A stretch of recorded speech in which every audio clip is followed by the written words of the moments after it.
దీనితో పాటు నన్ను ఆశీర్వదించిన నిర్మాతలు అందరికీ, నన్ను ప్రేమించి నాకు మంచి చిత్రాన్ని అందజేయాలని నాతో పాటు పోరాడిన పయనం చేసిన ప్రతి దర్శకుడికి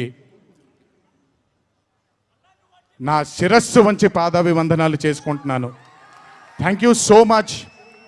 I want to thank all my directors and all my producers and all the technicians of all my movies for supporting me, believing in me, loving me. మీ అందరికీ కూడా చాలా చాలా చాలా ధన్యవాదాలు. 25 సంవత్సరాలుగా నన్ను ప్రోత్సహిస్తున్నటువంటి మీడియా మిత్రులందరికీ కూడా నా శిరస్సు వంచి పాదాభివందనం చేసుకుంటున్నాను. నా శ్రేయోభిలాషులకి, నా మిత్రులకి, నా వెన్నంటే నడిచిన నా కుటుంబ సభ్యులకు కూడా నా శిరస్సు వంచి పాదాభివందనం చేసుకుంటున్నాను.